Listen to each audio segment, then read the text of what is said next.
Hi guys, thanks again for watching. This is day 3 in my Reading After 10 challenge, and I'll leave a link to Ariel Bassett's video down below. She's the originator of the hashtag Reading After 10. She did this about maybe a month or more ago, but I'm deciding to do it right now, and instead of doing it for a week like she did, I'm going to try to do it for a month. So this is, again, day 3 in that challenge. I did not do very well reading last night, so not enough to warrant talking about the content that I read, but I did do some interesting investigation into the authors of the books that I've started reading. So I did pick up The Wind-Up Girl last night by Paolo Bakigayupi. Sorry, I butchered his name. I'm going to say it again.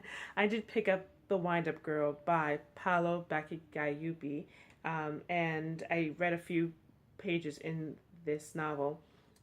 I did not read further into Lovecraft Country, but I did look into the authors and kind of their background. I watched a documentary about H.P. Lovecraft that featured Neil Gaiman and Guillermo del Toro. Sorry, I was blanking on names. So I did watch that documentary about H.P. Lovecraft, and then I watched a quick little interview with Paolo Bakigayupi about the experience that he had leading up to the writing of The Wind-Up Girl. So I'm going to start with him, and I'll share just a little bit about what I found out. So Paolo Bakigayupi went to Singapore on a trip in the early 2000s, and this was the time when SARS was breaking out in that country, and people were becoming really scared of catching this disease, and like every cough was the end of the world. He describes it like that. People were starting to wear masks over their faces, and so he was there seeing and witnessing the devastation that this outbreak had on the country's population. Also, coupled with that was his own experience. He was not living in a, I guess, the best of situations. So the place that he was in was extremely warm, and it just kind of irritated his body. And so he was dealing with his own ailment, his own illness. And those two things brought together, I think, directly ties into the tone of this story. So I feel like he was channeling this tone of frustration, of anxiety, of extreme detriment, fear of bodily detriment. This also, like, this primal sense in humans, because in the book, the Wind-Up Girl, people are on the brink of starvation, or on the brink of death because of calories are now commodity. And so he is, I think, channeling a lot of what he experienced during that trip into sharing what it would be like for people to not live in a situation where there's a health epidemic, but where there's a food shortage and an epidemic of hunger and starvation in the world. So I thought that was pretty interesting when he did share that. And if I could find the video again that I watched that on, I will leave a link to that down below as well.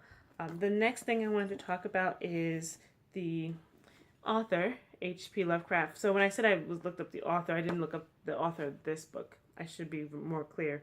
The author of this book is Matt Ruff, but I looked up H.P. Lovecraft only because he's one of those authors that, at least for me, I know a lot about. I can probably talk fairly intelligently about H.P. Lovecraft, but I've never read any H.P. Lovecraft.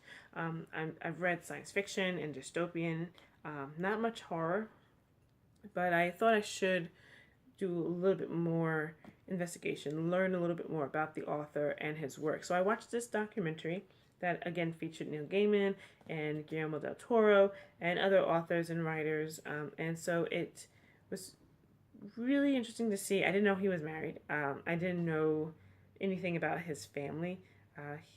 His life was really odd, almost as odd as the stories that he told. But I think it's interesting how menacing the characters and the creatures that he writes are. But then at the end of the documentary, they were talking about how Cthulhu has, like, come into the mainstream, and so there's like Cthulhu plush toys and Cthulhu slippers. But I feel like this book, what it's doing is pulling Lovecraft back into where he wanted to be. I would believe.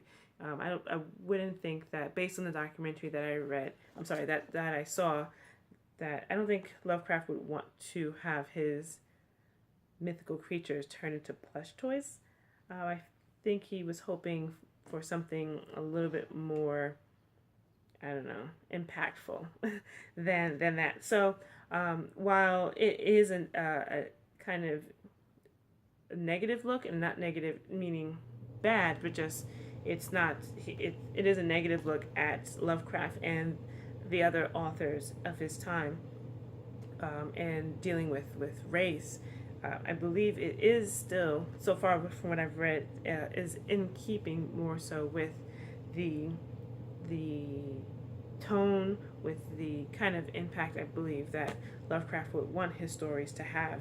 I do enjoy how they're taking some of the mythical creatures, the horror creatures from Lovecraft, and kind of putting them in this world where minorities are also dealing with very real world monsters like sundown towns and Ku Klux Klan members. Maybe I haven't read that far in the books. I'm not sure if there are Ku Klux Klan encounters in the book, but I'm assuming with the cover that there may be. But the monster that is racism and segregation, especially during the Jim Crow laws, that monster kind of pitted against the Cthulhu or other monsters from H.P. Lovecraft's mythology. Which is the worst evil? Which would you rather be confronted with?